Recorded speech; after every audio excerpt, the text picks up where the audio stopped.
माशाअल्लाह ला हौला वला कुव्वता इल्ला बिल्लाहिल अलिय्यिल अज़ीम। औज़ु बिल्लाहि मिनश शैतानिर लईनिर रजीम। बिस्मिल्लाहिर रहमानिर रहीम।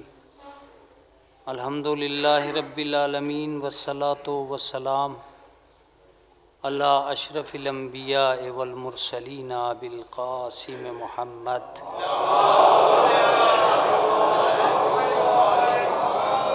वस्सलातु वस्सलाम अला अहले बैतिहि तय्यबीन अत्ताहिरीन अल मासूमीन अल मज़लूमीन अल मुंतजबीन अल मुंतखबीन। अम्मा बाद फ़क़द क़ाल अल्लाहु तआला व तबारक फ़ी किताबिहिल मुहकम व ख़िताबिहिल मुत्क़न व क़ौलुहु अहसन। बिस्मिल्लाहिर रहमानिर रहीम। ला तमूतुन्ना इल्ला व अंतुम मुस्लिमून। सलवात भेजो।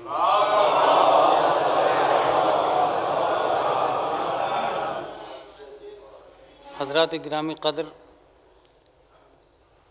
जिस आये करीमा को मैंने अपना उन्वान कलाम करार दिया है, इसमें बज़ाहिर सिर्फ़ दो ही लफ्ज़ें ऐसी हैं जिन पर हमारी और आपकी तवज्जुहात का मबज़ूल होना बहुत ज़रूरी है, और बिलख़ुसूस उस वक्त जब हम ईसाले सवाब की मजालिस में बैठे हों या ऐसे ही किसी मौके से दो चार हो रहे हों जो मौत से मुताल्लिक़ हो। कुरान मुक़द्दस में इरशाद होता है, ला तमूतुन्ना इल्ला व अंतुम मुस्लिमून। तुम्हें मौत नहीं आनी चाहिए मगर इस हालत में कि तुम मुसलमान हो। कभी कभी ऐसा होता है कि कुरान मजीद के नज़रियात को लेकर हम समाजी तौर पर कुरान मजीद से बहुत दूर जा बसते हैं, और हमें ऐसा लगने लगता है कि कुरान मजीद के अंदर की ज़िंदगी और है, कुरान मजीद के बाहर की ज़िंदगी और है। समाज की गलियों में जीने का अंदाज़ और है, कुरान की आयतों में ज़िंदा रहने का अंदाज़ और है। और जब इंसान कुरान मजीद से दूर जाने लगता है तो ख़ुद उसे महसूस नहीं होता कि वो किधर जा रहा है, इसलिए कि समाज की कोई सिमत नहीं हो सकती। कुरान क़यामत तक के लिए सिमतों को मुअय्यन करने के लिए आया। तो जिस तरह ज़िंदगी के लिए चिराग राह बन सकता है कुरान, उसी तरकीब से मैं आपकी खिदमत आलिया में इन दो लफ्ज़ों के ज़रिए से पहुंचना चाहता हूं कि कुरान ने सिर्फ दो लफ्ज़ें रखी हैं, मौत और इस्लाम। कभी कभी हमारे सोचने का अंदाज़ और है और कुरान के सोचने का अंदाज़ और है। सवाल ये पैदा होता है कि मौत का इस्लाम से क्या ताल्लुक़ है। तुम्हें मौत ना आए मगर ये कि तुम मुसलमान हो, ऐसा क्या ताल्लुक़ है कि मौत आ रही हो और आदमी का मुसलमान होना बहुत ज़रूरी हो। इसका मतलब यह है कि वो कुरान जो ये चाहता है कि मौत तक इस्लाम की हालत ख़त्म न हो, वो ज़िंदगी की राहों में इस्लाम की हालत को कभी ख़त्म नहीं होने देगा। अब रह गई ये बात कि साहब ये मौलाना आपने इस वक्त के इसाले सवाब की इस मजलिस में ये मौजू क्यों करार दिया, मौत और इस्लाम। हो सकता है कि मैं इस्लाम तक पहुंच जाऊं, हालांकि वहाँ वक्त नहीं रह गया है, लेकिन इब्तदाई मंजिल को ज़रूर पूरा करूँगा जो लफ्ज़ मौत से मुताल्लिक़ है। हर इसाले सवाब की मजलिस में बैठकर और मजलिसें पढ़कर मैं भी सोचता हूँ कि कम से कम हमारे बच्चों के जहन में ये बातें क्लियर हो जानी चाहिए कि ये मौत क्या है और ये ज़िंदगी क्या है। जबकि मैं ये खूब जानता हूँ कि बहुत से ज़िंदगी गुजारने वाले ये नहीं जानते कि ज़िंदगी क्या है, और बहुत से मरने वालों को ये पता नहीं है कि मौत क्या है। लेकिन ये भी हकीकत है कि वो क्या ज़िंदा है जिसे ये ही पता ना हो कि ज़िंदगी क्या है, और वो क्या मरेगा जिसे ये ही पता ना हो कि मौत क्या है। इसका मतलब ये कि ज़िंदगी का लिबास पहनकर इन गलियों में चलने से पहले बेहतर है कि हम ज़िंदगी के मानी को अपने अंदर समो लें, और मरने से पहले बहुत ज़रूरी है कि मौत की हकीकत को हम अपने अंदर समो लें। लेकिन अजीज़ों, न समाज की गलियों में ज़िंदगी क्लियर है न मौत क्लियर है। न ज़िंदगी की राहें हमवार हैं न मौत की राहें हमवार हैं। अगर ज़िंदगी सब यकसा हैसियत की मालिक होती तो नेक और बद का सवाल न होता। जिंदगी अगर यकसा हैसियत की मालिक होती तो नेक और बद का सवाल न होता। मौतें अगर एक जैसी होती तो हलाकत और शहादत का सवाल न होता। बात शायद मेरी आप तक पहुंच पा रही है कि नहीं पहुंच पा रही है मुझे नहीं मालूम, लेकिन न हर आदमी एक तरह जीता है, न हर आदमी एक तरह मरता है। न सारे जीने वाले एक से हैं, न सारे मरने वाले एक से हैं। अब लफ्ज़ बदलेगा और बात मजलिस तक पहुंच जाएगी। यही वजह है कि बहुत से लोग ऐसे जीते हैं कि लोग कहते हैं कि मर जाएं तो अच्छा है।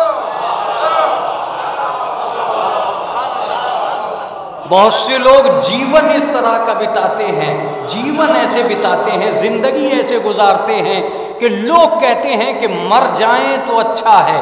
और बहुत से लोग ऐसे मर जाते हैं कि लोग कहते हैं कि जिंदा रहते तो अच्छा था। इसका मतलब यह है कि जिंदगी ना अपने आप में बहुत हसीन चेहरा बन सकती है, न बहुत करीह मंजर बन सकती है। जैसी जिंदगी को आदमी अपनाता चला जाएगा जिंदगी हसीन होती चली जाएगी, और जैसी मौत को अपनाता चला जाएगा मौत वैसी ही हसीन होती चली जाएगी।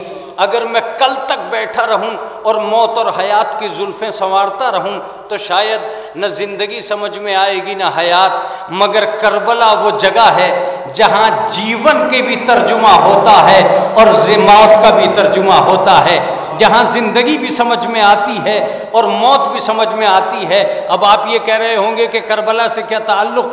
करबला नाम है लोगों को ये समझाने का कि जियो तो कैसे जियो, मरो तो कैसे मरो। अल्लाहु अकबर, अल्लाहु अकबर। जो लोग जिंदगी को बहुत अच्छा मानते हैं उनके सामने यजीद का जीवन है। तवज्जो दीजिएगा, तवज्जो दीजिएगा। जो मौत को बहुत बुरा मानते हैं उनके सामने हुसैन की शहादत है। शायद मैं लखनऊ की हसीन समातों के हवाले ना हो सका, इसलिए ये बात कमजोर रह गई। बस मुतवज्जे रहिए, 1 मिनट में बात साफ हो जाएगी। क्या मतलब? जिंदगी बहुत अच्छी है, जिंदगी बहुत प्यारी है, जिंदगी बहुत हसीन है। अगर जिंदगी यजीद बन जाए तो बहुत बुरी है। अगर जिंदगी यजीद बन जाए तो बहुत बुरी है। अगर मौत हुसैन बन जाए तो बहुत अच्छी।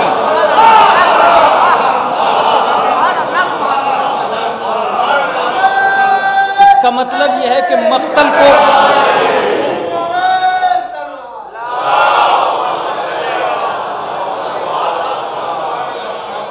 मैं अपनी तरफ से नहीं कह रहा हूं कि मैं अपनी तरफ से कह रहा हूं हुसैन शायद, देखिए शायद इसलिए लगा रहा हूं कि मौलवी पकड़ा ना जाए। एक सलवात भेजे मोहम्मद वाले मोहम्मद।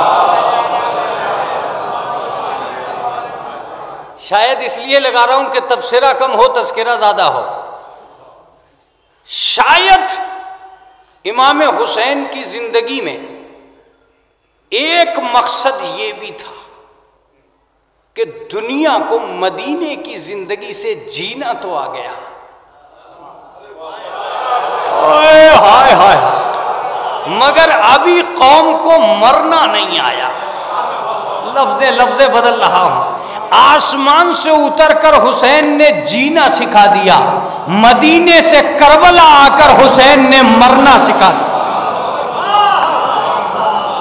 मुतवज्जे रहिएगा, मुतवज्जे रहिएगा। हुसैन ने मरना सिखा दिया। आप कहेंगे क्यों मौलाना, ऐसी बात आप क्यों कह रहे हो कि मरना सिखा दिया? ये मैं इसलिए कह रहा हूं कि जब हुसैन चले तो एक लफ्ज कहा, नहनु नुसीरुल मनाया, हम मौत के मुसाफिर हैं।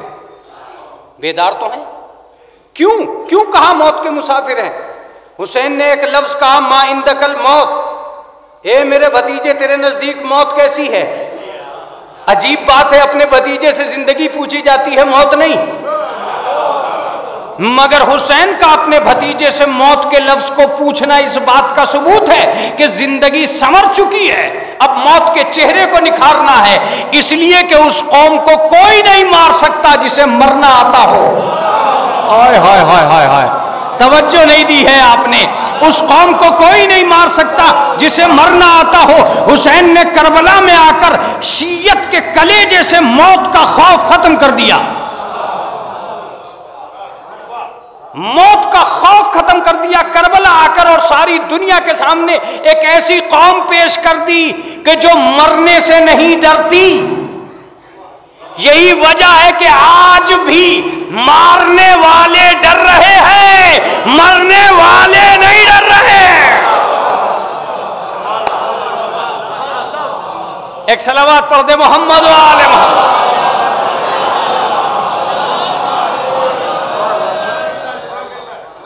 लिहाजा मैं ये अर्ज करूंगा कि मजालिस इसाले सवाब में बैठकर हम गरा कदर फर्श अज़ा से और फर्श इसाले सवाब से कम कुछ सरमाया ऐसा ज़रूर जमा कर लें जहां ये महसूस हो सके कि हमारे इसाले सवाब की मजालिस में जाने का मतलब क्या था।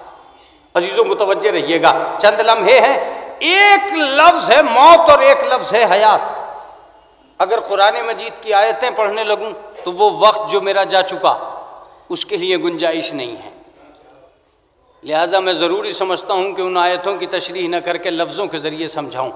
ये दो मौजू ऐसे हैं कि जो किसी आदमी के सामने से गुजरते हैं तो उसे यकीन करना पड़ता है कि एक चीज़ का नाम है ज़िंदगी और एक चीज़ का नाम है मौत। अगर इमाम बारगाह में बैठे हुए लोग ज़िंदगी का सबूत है तो आंगन में बनी हुई कब्रें मौत का सबूत है। मुतवज्जे रहिएगा एक एक जुमले पर। अगर बढ़ते हुए मकानात मौत का सबूत हैं तो बनती हुई कब्रें आबादी का सबूत हैं।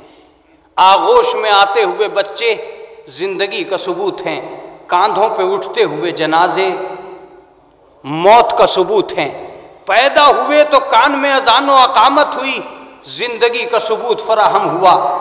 मरे तो बगैर अजान और अकामत के नमाज हुई।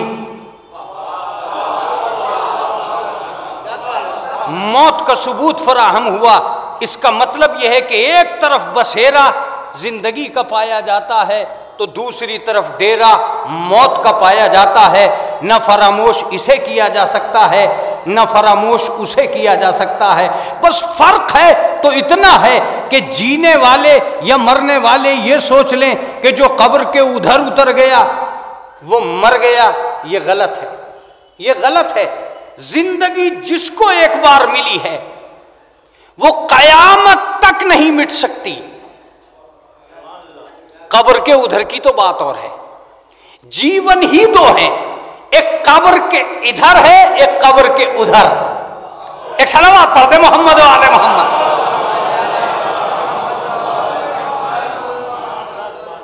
जीवन ही दो हैं, एक कब्र के इधर एक कब्र के उधर। जिंदगी कब्र के इधर भी है, जिंदगी कब्र के उधर भी है। ये नहीं कह सकते कि वो आदमी खत्म हो गया जो कब्र के उधर चला गया। नहीं, कब्र के उधर भी वो जिंदा है, इधर भी जिंदा है। जिंदगी वहां भी है, जिंदगी यहां भी है। यहां भी सवाल जवाब होते थे, वहां भी सवाल जवाब हो रहे थे। कल तक यहां था तो हम पूछ रहे थे तुम कैसे हो, आज फरिश्ते पूछ रहे हैं तुम कैसे हो।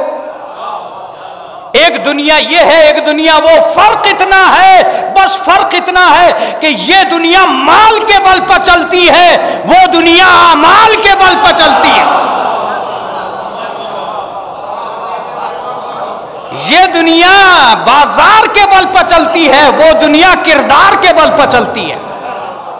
अब लफ्ज सुनिए, मिटने का नाम मौत नहीं है, हटने का नाम मौत है। सलावत भेज दे मोहम्मद व आले मोहम्मद।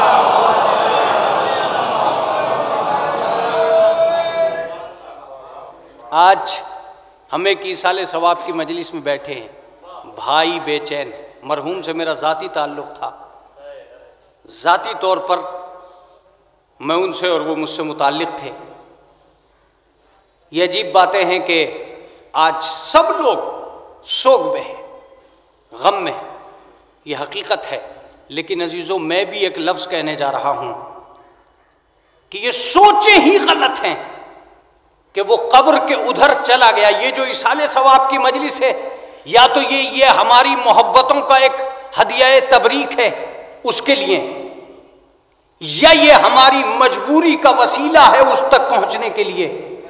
वो कब्र के उधर उतरा तो हम उधर नहीं उतर पाए, वो इधर नहीं आ पाया, हमने वो ताकत तलाश की जो सरहदे कब्र को पार करके वहां तक पहुंचा सके। ओए हाय ओए हाय, जिस तरह मुल्कों को पार कराने वाली ताकत को एम्बेसी कहा जाता है, इसी तरीके से आखिरत की दुनिया में तोहफों को पहुंचाने वाले को हुसैन कहा जाता है। एक सलावत पढ़ दे मोहम्मद वाले मोहम्मद।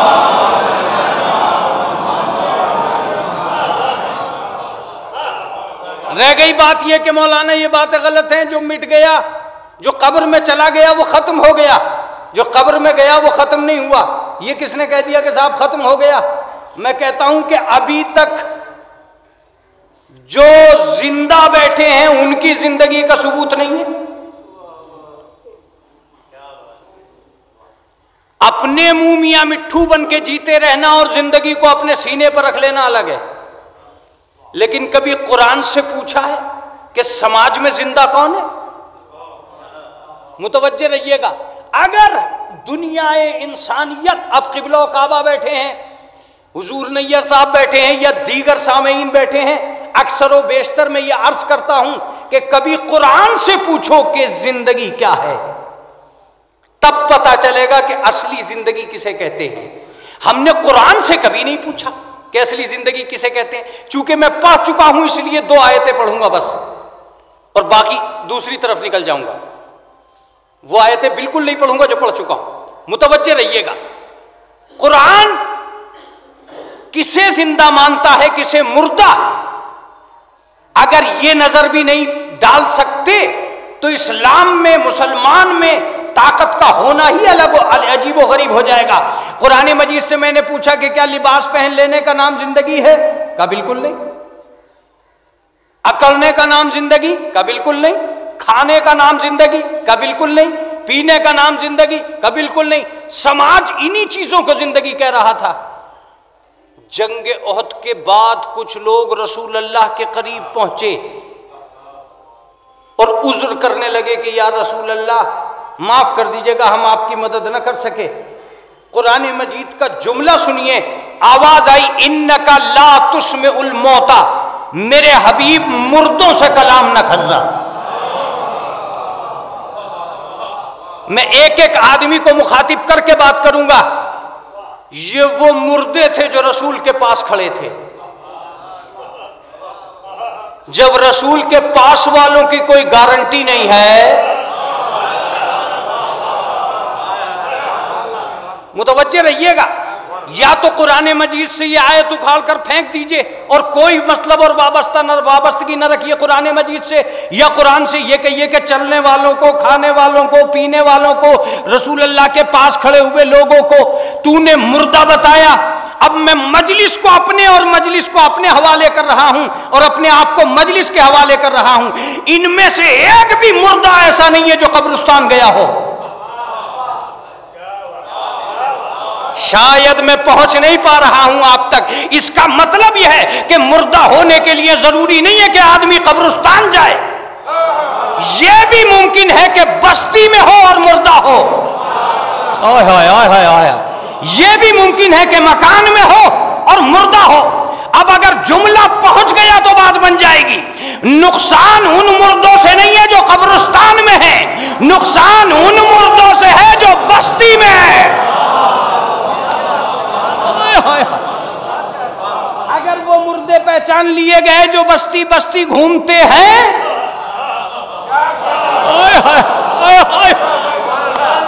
अगर वो मुर्दे पहचान लिए गए जो हर मकान में हैं, मेरी समझ में खुद नहीं आता कि जब कुरान मजीद ने ये कहा कि इन्नका ला तुस्मिउल मौता, तुम मुर्दों से कलाम न करना, तो फातिहा किस पे पढ़ूं? किस पे फातिहा पढ़ूं? कुरान के इन मुर्दों पर जो खुद को जिंदा समझते हैं? कुरान मुर्दा समझता है। इसका मतलब यह है कि खुद को जिंदा समझना और है खुदा का जिंदा समझना। एक सलावत पढ़ दे मोहम्मद वाले मोहम्मद।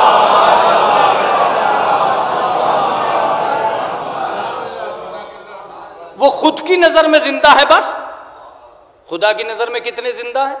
सब कुछ था उनके पास, सब कुछ, कलाम, सलाम, दुआ, खैरियत, सहाबियत।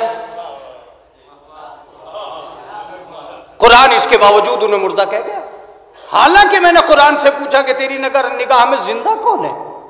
कला तहसबन्नल्लज़ीना कुतिलू फी सबीलिल्लाहि अमवाता, खबरदार जो मेरी राह में कत्ल हो गए उन्हें मुर्दा न कहना। अजीब बात है, अजीब बात है, जो कत्ल हो गए उन्हें मुर्दा न कहना, और जो जिंदा है उन्हें जिंदा न कहना। कुरान ने साफ बताया कि जिंदा वो नहीं है जो तबीयत की राह में हो, जिंदा वो है जो कुदरत की राह में हो। जो तबीयत की राह में चल रहा है वो जिंदा नहीं है, जिंदा वो शख्स है जो कुदरत की राह में चल रहा है। इसका मतलब यह है कि जिंदगी और मौत का निसाब ये नहीं है कि जो हम तय कर रहे हैं। जिंदगी तय होती है अल्लाह की निगाह में हयात के आने के बाद, खुदा वंदे आलम की निगाह में आ जाने के बाद। यही वजह है कि आज दुनिया ये समझ रही है कि हमारे समाज को जिंदगी कहा जाता है। नहीं, अगर ये चीज जिंदगी है कि मुझे सलाम कर लिया तो मैं जिंदा हूं, तो चलिए कब्र पे जाके सलाम होता है, अस्सलामु अलैकुम या अहलल कुबूर, ए कब्र वालों तुम पे मेरा सलाम। जब वो जिंदा ही नहीं है तो सलाम कैसा? रसूल इस्लाम फरमाते हैं कि जिस तरह तुम जिंदा को गिफ्ट देने जाते हो, ऐसे ही अगर फातिहा पढ़ो तो मुर्दे को तोहफा हो जाता है। खुद रसूल अल्लाह फरमाते कि मन ज़ारनी मय्यतन कमन ज़ारनी हय्यन, जिसने मरने के बाद मेरी जियारत कर ली वो ऐसे ही है जैसे ने जिंदगी में उसने मुझसे मुलाकात कर ली। एक सलावत पढ़ दे मोहम्मद व आले मोहम्मद।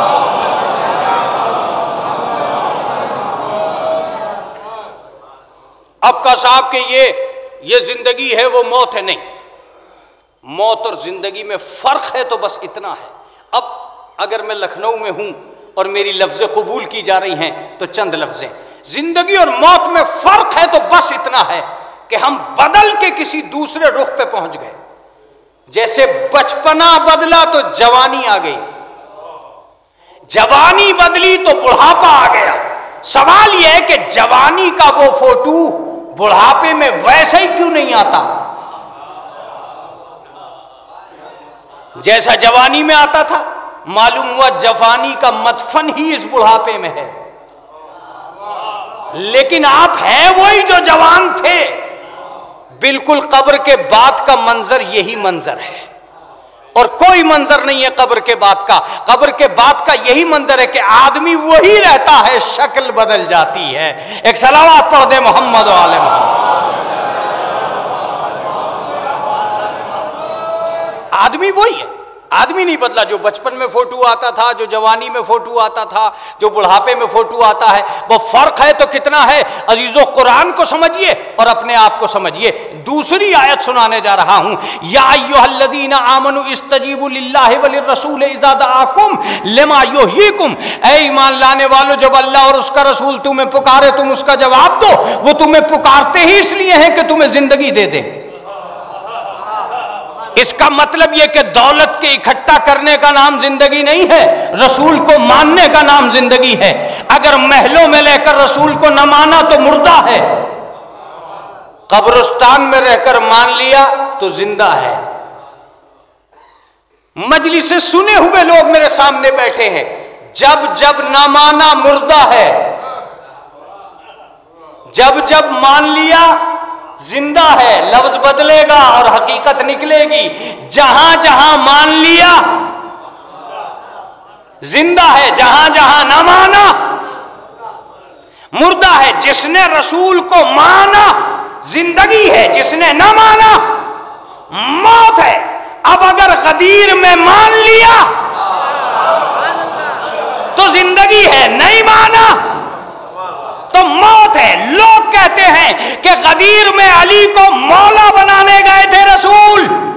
यकीनन यही बात है, मगर सिर्फ मौला बनाने नहीं गए थे, कयामत तक के मुर्दों की फहरिस्त बताने गए थे।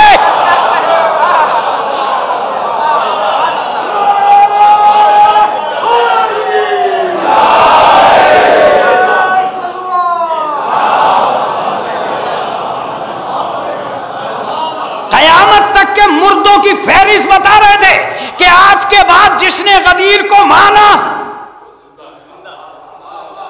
वो जिंदा है, जिसने नहीं माना वो मुर्दा है। बात तमाम हो गई। यही वजह है कि आपके मौला हसन भी हैं, हुसैन भी, अली भी, मूसा भी, बाकिर भी, लेकिन आप गलियों में सिर्फ अली अली कहते हो। चूंकि गदीर में रसूल ने अली को मौला बनाया था, ये बनिस्बत अली सबके सब मौला है, मगर आप या मूसी काजिम क्यों नहीं कहते? आप या जाफिर सादिक क्यों नहीं कहते? आप सिर्फ या अली ही क्यों कहते हो? वजह सिर्फ इतनी है कि या अली कह के तुम ऐलान करते हो कि हम मुर्दों की कौम नहीं है, जिंदों की कौम है।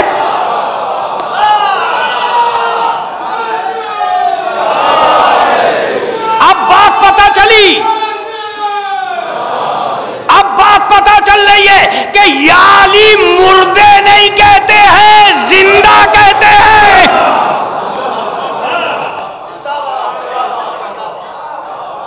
रसूल ने गदीर में एक ऐलान किया था कि आज से ये अली मौला है जिसका मैं मौला हूं। उसी दिन से एक कौम पैदा हुई जो या अली कहने लगी। या अली ही क्यों? मौला तो इमाम जाफर सादिक भी है, लेकिन अली कहना असल में अलामत हयात है जो तय होती है। तो इसी किसी और शय को, किसी और चीज को आप अगर जिंदगी कहते हो तो कहते हो। मैं कहता हूं कि नहीं, जिंदगी चाहे कब्रिस्तान में पाई जाती हो चाहे मकान में, यकसा हो सकती है अगर जात अच्छी है। हाय हाय हाय हाय हाय हाय हाय, यकसा हो सकती है अगर जात अच्छी है। कल अगर घर में हसन के दस्तरखान है तो आज हुसैन की कब्र पर दस्तरखान है। क्या फर्क आया मकान में और कब्रिस्तान में? कोई फर्क नहीं आया। कल घर से लोग घबरा रहे थे, आज मजार से सरकारें घबरा रही हैं। सलवात भेजे मोहम्मद व आले मोहम्मद। फजीलतों से मरऊब होकर कल भी लोग बुग़्ज़ व हसद के चिराग जला रहे थे और आज भी लोग बुग़्ज़ व हसद के चिराग जला रहे हैं। क्यों इमाम हुसैन की कब्र को उखाड़ने की कोशिश की जा रही है?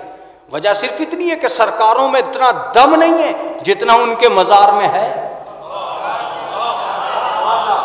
मुल्कों से लोग नहीं ठहराए जा रहे हैं, हुसैन ने मजारों पर ठहरा दिए। मुल्कों में लोग इतने नहीं जा रहे हैं जितने मजार पे जा रहे हैं। दुनिया के किसी बादशाह से मिलने कोई नहीं जा रहा है, हुसैन के यहां करोड़ों आ रहे हैं। इसका मतलब यह है कि आने वालों को भी भरोसा है और बुलाने वाले को भी यकीन है। लोगों से 35 लाख नहीं संभाले जाते, वो करोड़ों संभाल रहा है। सलवात भेजे मोहम्मद वाले मोहम्मद।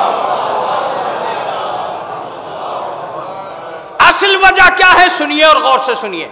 अब शायद मैं आपके बहुत करीब आ जाऊं। वजह यह है कि जिंदगी जिस्म की मोहताज ही नहीं रही। मैं कभी कभी सोचता हूं कि उर्दू कहां कहां तक पहुंचाऊंगा। जिस्म की मोहताज नहीं रही जिंदगी। अगर जिंदगी जिस्म की मोहताज होती तो कुरान में यह आयत न होती, अल्लाह ला इलाहा इल्ला हुवल हय्युल क़य्यूम। अल्लाह है वो जो जिंदा है और जिस्म नहीं है। हाय हाय हाय हाय हाय, तवज्जो दीजिएगा। जिंदगी कभी जिस्म की मोहताज नहीं है, जिस्म की मोहताज नहीं है जिंदगी। यही वजह थी कि हुसैन ने नौके नेजा पे तिलावत की ताकि दुनिया को पता चल जाए जिस्म और चीज है, जिंदगी और चीज है।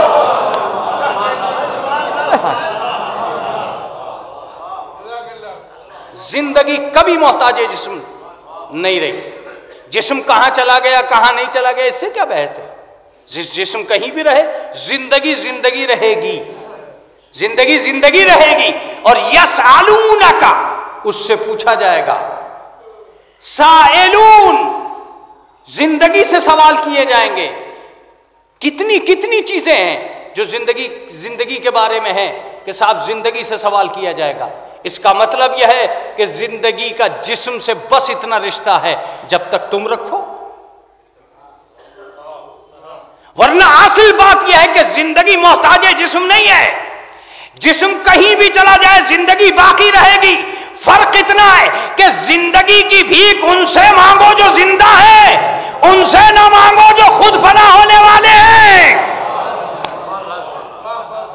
मैंने शायद लफ्ज कहा, यही वजह है कि दौलत ने जिंदगी नहीं दी है।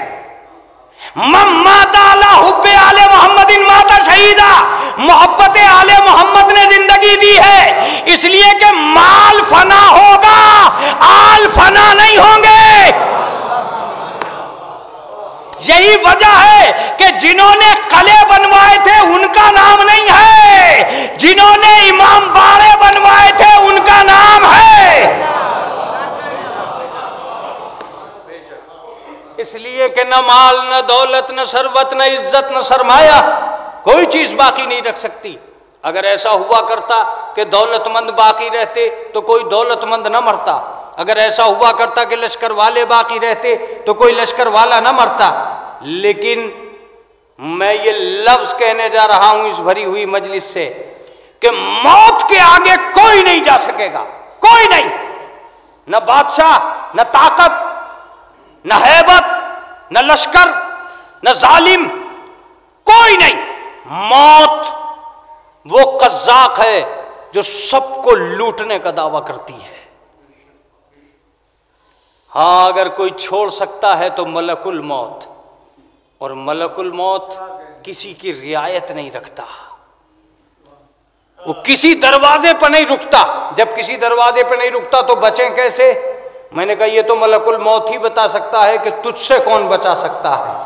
तो उसने कहा कि मैं सबके दरवाजों को पार करता हूं, सिर्फ एक दरवाजा ऐसा है, हाय हाय, फातिमा का दरवाजा, जिससे आगे जाने की हिम्मत मुझ में नहीं है।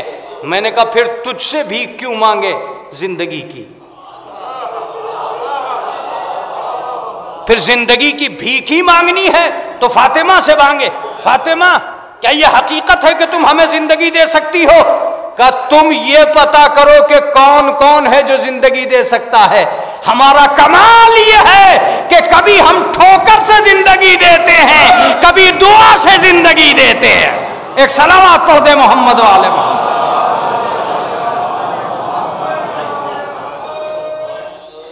बात खत्म हो गई अजीजों, और बात तमाम हो गई। मैं आपको उन आयतों के बारे में नहीं डालना चाहता था जिसमें है, वक्त चूंकि कम था और मुख्तसर था, इसलिए मैं अब दो वाकयों की तरफ इशारा करूंगा।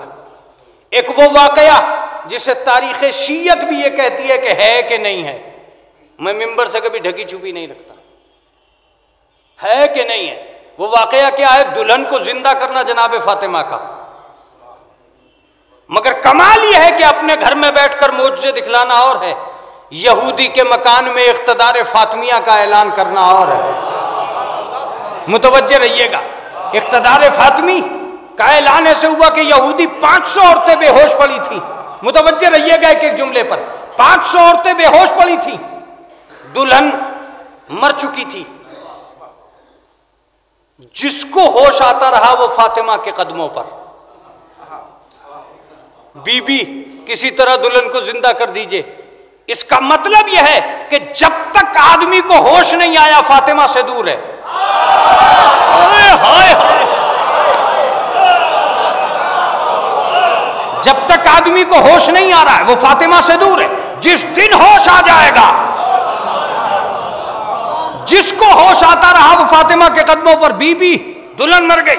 जनाब फातिमा ने मुस्कुरा के कहा, लाओ मुसल्ला, लाओ मुसल्ला। मैंने कहा बीबी मुसल्ला क्यों मंगा रही हो? अगर जिंदा करने की हिम्मत है तो उंगली उठाओ और जिंदा करो।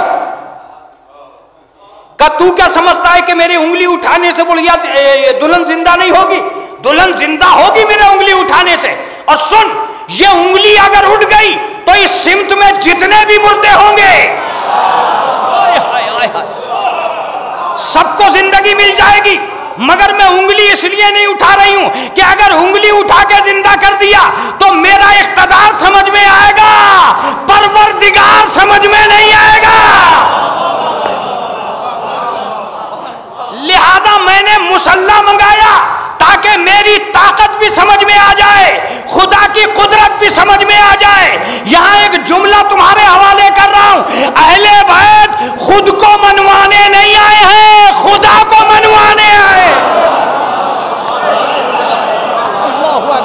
अकबर। इसका मतलब यह है कि इक़्तिदार फातिमिया के अंदर हयात पाई जाती है। कोई नहीं कह सकता कि इक़्तिदार फातिमिया में हयात नहीं पाई जाती।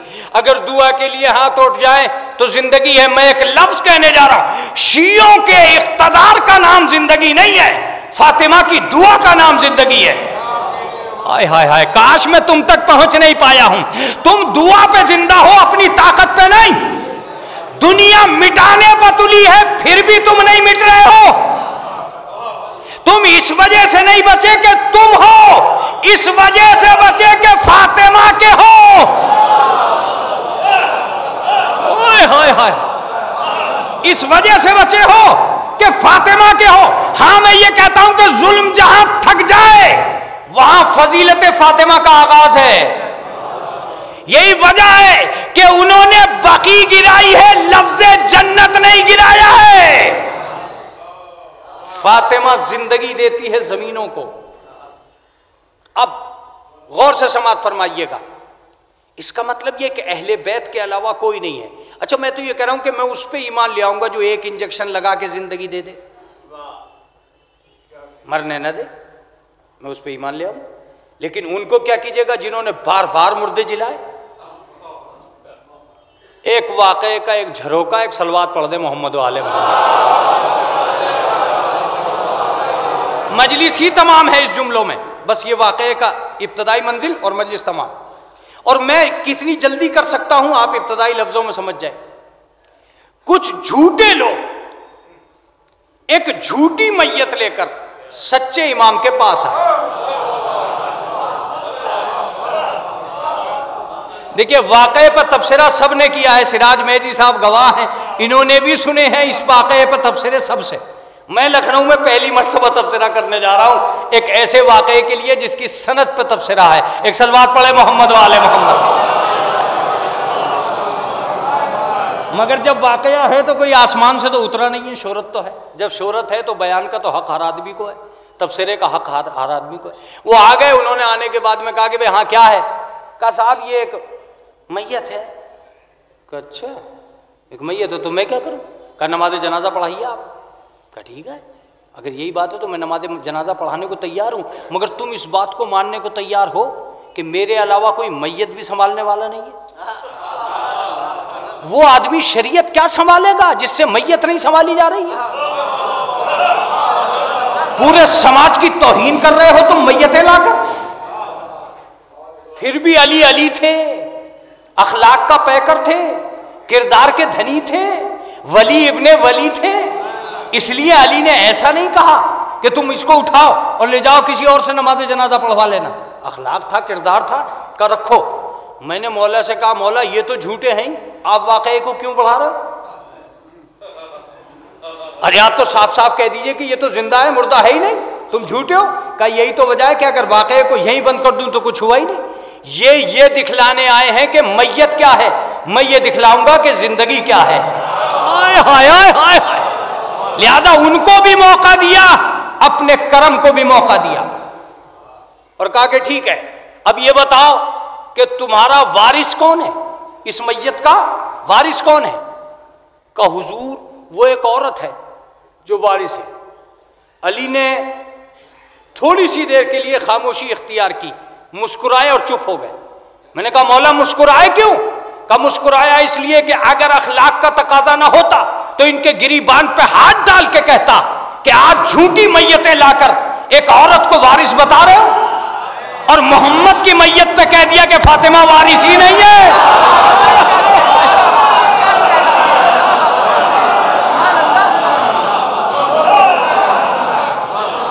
मोहम्मद की मैयत सामने पड़ी नहीं और तुमने कह दिया कि औरतें वारिस नहीं होती। ये औरत कहां से निकल आई?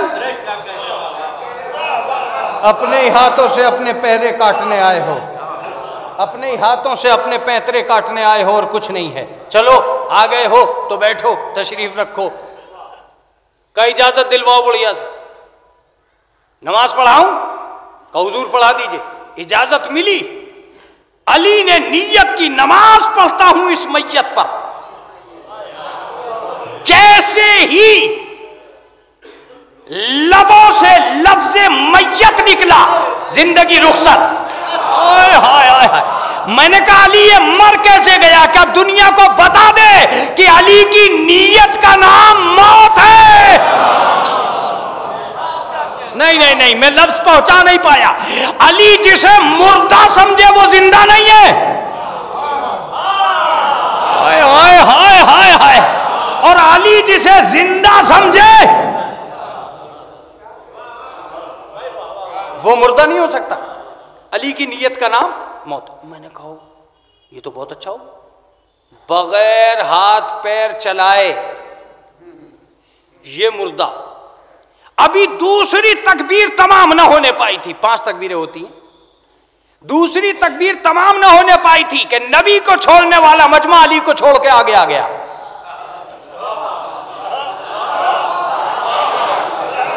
अली ने पूछा कि अभी तक अपनी पुरानी आदत भूले नहीं हो? जुमला सुनो, तुम वहीं खड़े हो जहां वो खड़े थे, मैं वहीं खड़ा हूं जहां नबी खड़े थे। सलवात भेजे मोहम्मद व आले मोहम्मद। दूसरी तकबीर तमाम भी ना होने पाई थी। कहा हुजूर आप तो ये कहते थे कि मैं आसमान के रास्ते जानता हूं, ये तो आप ये भी नहीं जानते कि चादर के नीचे क्या। अच्छा तुम ये समझ रहे हो कि मैं ये नहीं जानता कि चादर के नीचे क्या? तुम क्या समझ रहे हो क्या है? कहा मुर्दा, ये जिंदा है, हम लेके आए, किराया दिया हमने सांस रोकने का, ये जिंदा है। अली ने कहा ये मुर्दा है। कहा ये जिंदा है। अली ने कहा ये मुर्दा है। कहा तो फिर बातें क्या कर रहा है? चादर हटा के देख, वो है जो तू कह रहा है या वो है जो मैं कह रहा हूं? ये लखनऊ है और भरा हुआ मजमा है तहसीब लखनऊ का। जुमला सुने, अब जो पर्दा हटा तो वही निकला जो अली ने कहा था। मैं भी यही कह रहा हूं कि पर्दा हटने दो, अली समझ में आ जाएगा।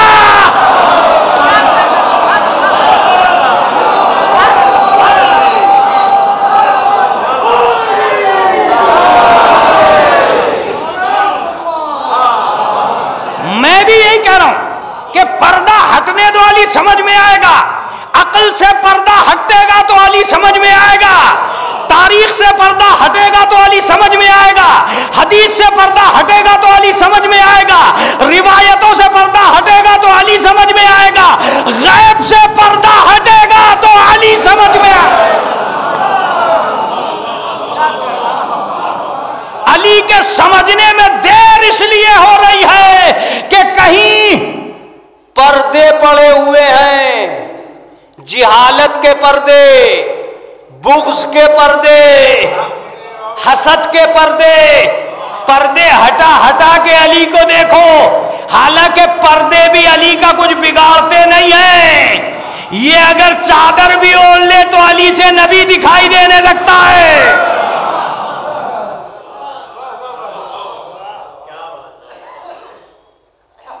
मैंने कहा जी ये तो बहुत अच्छा हो गया, ये तो आ ही गए। अब उनको हैरत यूं हुई कि जिसे जिंदा लाए थे वो मुर्दा निकला। पीछे कदम। मैंने कहा कहां चले? कहा आप नहीं रुकेंगे,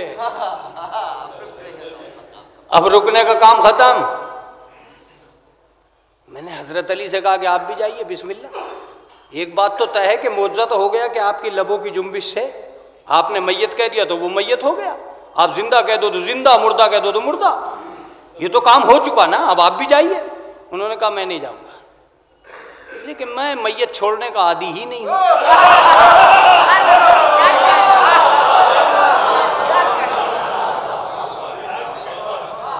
ये अपनी तारीख दोहरा रहे हैं, मैं अपनी तारीख दोहरा। ओहो, मैंने बुढ़िया से कहा तू भी जा, अब क्या रखा है, तेरा बेटा था, ये बात सच है, लेकिन तू भी जा। उसने कहा मैं नहीं जा सकती। मैंने कहा जा, अब कुछ नहीं रखा। कहा मैं नहीं जा सकती इसलिए कि जो मैयत का वारिस होता है वो मैयत छोड़ के नहीं जाता। हाय हाय हाय हाय, काश मेरी बात आप तक पहुंच जाती। इसका मतलब यह है कि किसी मैयत को न छोड़ना उसकी गहरी मोहब्बत की दलील है, उसकी विरासत की दलील है, उसकी कुर्बत की दलील है। बुढ़िया नहीं चली, किराए की फौज चली गई। एक दफ़े बुढ़िया ने कदम रख दिए अली के कदमों पर, सर रख दिया अली के कदमों पर, और सर रख के कहा कि या अली, जिंदा लाई थी, जिंदा लेके जाऊंगी। कहा तू ये कैसे समझ सकती है कि मैं जिंदा भी कर दूंगा?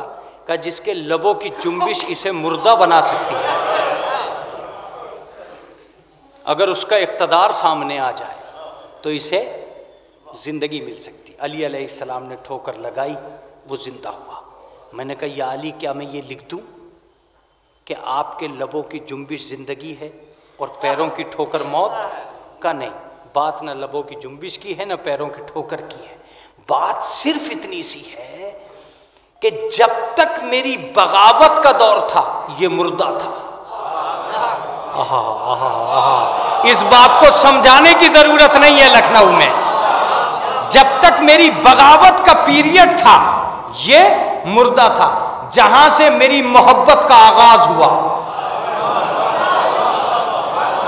ये जिंदा हो गया। इसका मतलब यह है कि बुग़्ज़े अली का नाम है मौत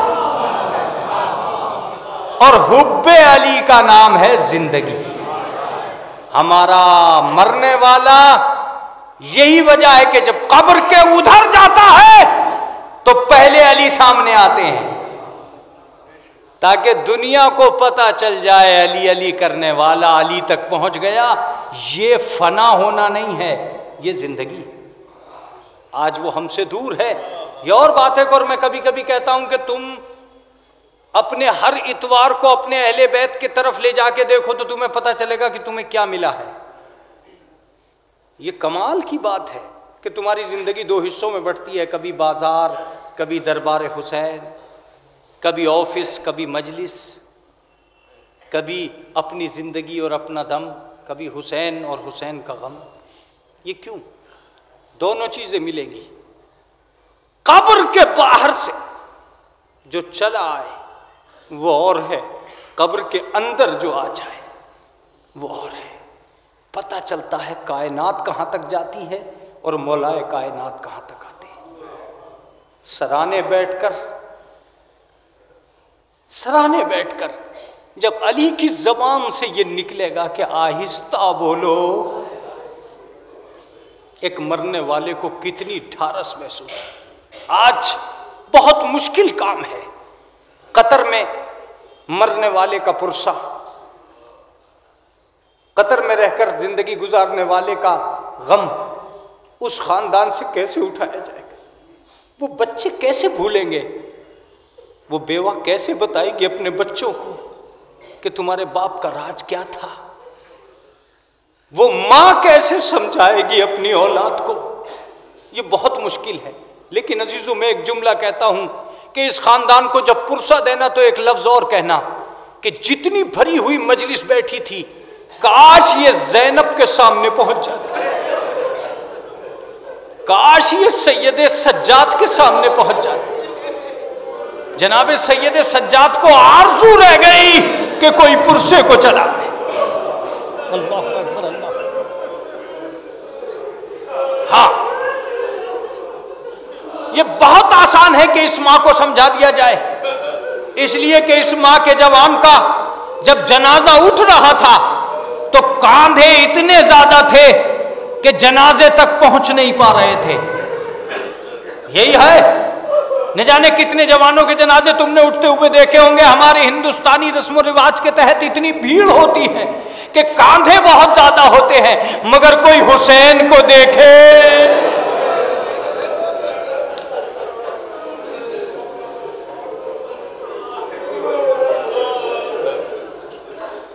अजरुकुम अल्लाह, खुदा तुम्हें किसी गम में न रुलाए सिवाय गम आले मोहम्मद। अजीजों, मैं कभी कभी ये जुमले कहता हूं और कहता रहूंगा कि तुम गुरूर में ना आना कि तुमने पूरी करबला सुन ली है। नहीं, तुम सुन नहीं सके हो। मैं खुद कहता हूं कि हर साल जब मैं किताबें पढ़ता हूं मुहर्रम से पहले, तो मुझे महसूस होता है कि जो कुछ पढ़ चुका हूं वो बहुत कम है, जो पढ़ना बाकी है वो बहुत ज्यादा। मैंने एक ऐसी रिवायत देखी जिसके बाद मैं खुद तड़पता हूं, हो सकता है कि वो आपको तड़पा दे। थोड़ी सी देर के लिए, फिर उसके बाद ज़हमत तमाम है। दूसरा वाकया जनाब अली अकबर और उनके गम का पढ़ूंगा। एक वाकया यह है जिसे मैं पढ़ना चाहता हूँ और अहले लखनऊ के सामने नहीं, उन अहले दिल हजरात के सामने रखना चाहता हूँ जो अहले बैत की मुसीबत में रोते, मुतवज्जे हों। एक हारिस मलऊन था जो 12 मुहर्रम को शिमर के सामने आके कहता है कि मैं शाम जा रहा हूं इनाम लेने के लिए। तो शिमर ने कहा कि जब तूने कोई कारनामा ही अंजाम नहीं दिया तो तू इनाम कैसा लेगा? इसलिए कि शाम में इनाम उसे मिलेगा जिसने जैसा कारनामा किया होगा।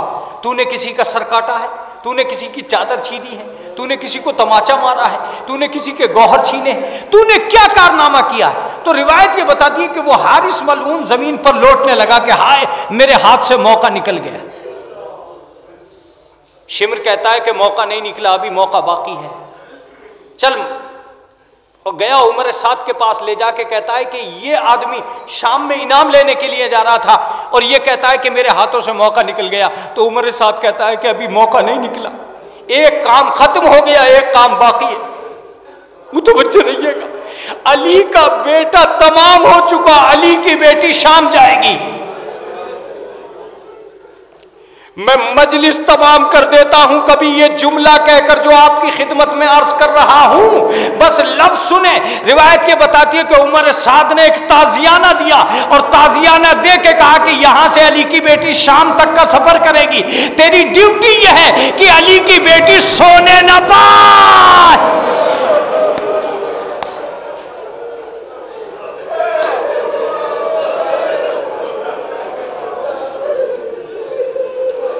अजरुकुम अल्लाह, अजरुकुम अल्लाह, अजरुकुम अल्लाह। तुम रो रहे हो, रो, इसलिए कि जब हुसैन का नाम आए तो आंखों को कंजूसी की नजर न करना। मेरे छठे इमाम फरमाते हैं, ए मेरे जद पर रोने वालों, कभी घुट घुट के न रोना, इसलिए कि मेरे जद को तड़पा तड़पा के मारा गया।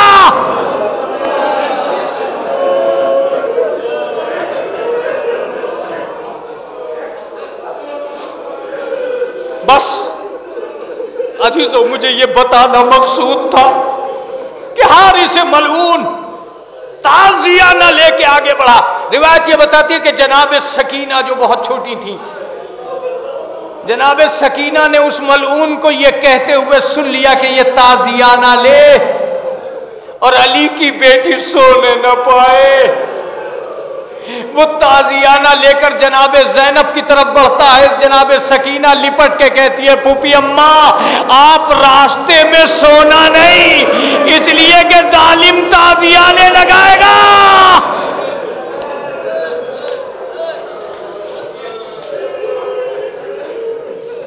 जानते हो कूफे के करीब कोई बाग था जिसमें अली की बेटी एक पेड़ के साए में आराम करने के लिए बैठ गई। आंख लग गई। ये जालिम देख रहा था कि ज़ैनब कब सोती है, ताजियाना लेके आगे बढ़ा। रिवायत बताती है कि पहला ताजियाना लगा, ज़ैनब के मुंह से निकला, ए भैया अब्बास।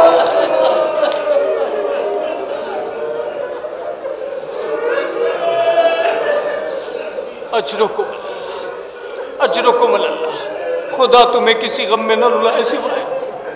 मैं कभी कभी कहता हूं कि आज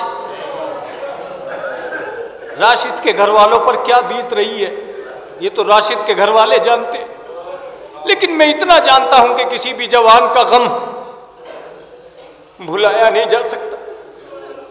एक रिवायत मेरे पास है जो आपको तसल्ली दे सकती है और तशफ़ी दे सकती है कि जब शिमर ने इमाम हुसैन का सर यजीद के सामने पेश किया तो यजीद ने मना कर दिया कि ये सर ले जाओ, ये हुसैन का सर नहीं हो सकता। कहा क्यों, ये हुसैन का सर क्यों नहीं है? कहा इसलिए कि जब मैंने वलीद को लिखा था कि हुसैन कैसा दिखता है तो उसने ये लिखा था कि हुसैन की दाढ़ी सियाह है, और तू जो सर पेश कर रहा है इसकी दाढ़ी सफेद है, इसके चेहरे पे झुर्रटे हैं, ये गमज़दा इंसान है। अब जो शिमर का जुमला है वो आपके आपकी नजर करना चाहता हूं। शिमर कहता है कि यजीद, अगर किसी एक इंसान पर सदियों के मसाइब लम्हों में गुजर जाए तो वो लम्हों में बूढ़ा हो जाता है। मैंने हुसैन को एक दिन में बूढ़ा होते देखा।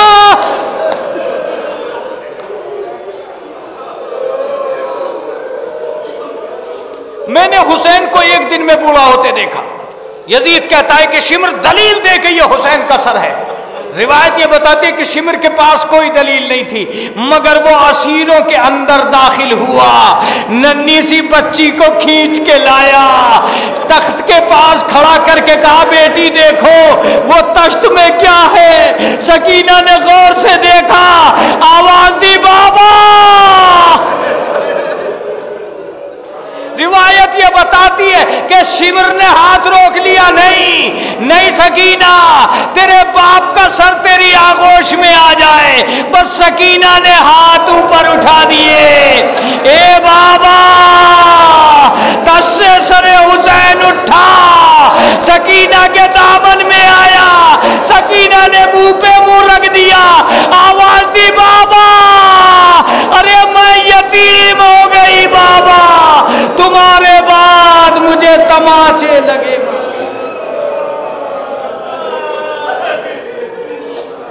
सयालमुल्लज़ीन ज़लमू अय्यमुनक़लिबिन यनक़लिबून इलाही बिहक़्क़ि ज़हरा व अबीहा व बालिहा व बनीहा। परवरदिगार आलम, जो हाजिर मजलिस है, इनके उक़्दे मुश्किल को हल कर। मेरे माबूद, हमारी मुरादों को बरलाना। परवरदिगार, जो बीमार हैं उनको शिफाए कामिल व आजिल इनायत फरमा। परवरदिगार आलम, ये तेरे प्यारे के अज़ादार हैं, कोई गम न देना सिवाय गम आले मोहम्मद। माबूद, इस मजलिस का जो सवाब तूने मुअय्यन किया है, उसको मरहूम की रूह के लिए तिस्कीन का सबब करार दे देना। इमाम ज़माना के ज़हूर में ताजील फरमाना, ताजील फरमाना, ताजील फरमाना। एक मरतबा सूरह हमद और 3 मरतबा सूरह इखलास पढ़कर मरहूम की रूह को साले सवा फरमा दे। राशिद मेहदी इब्ने जाफ़र में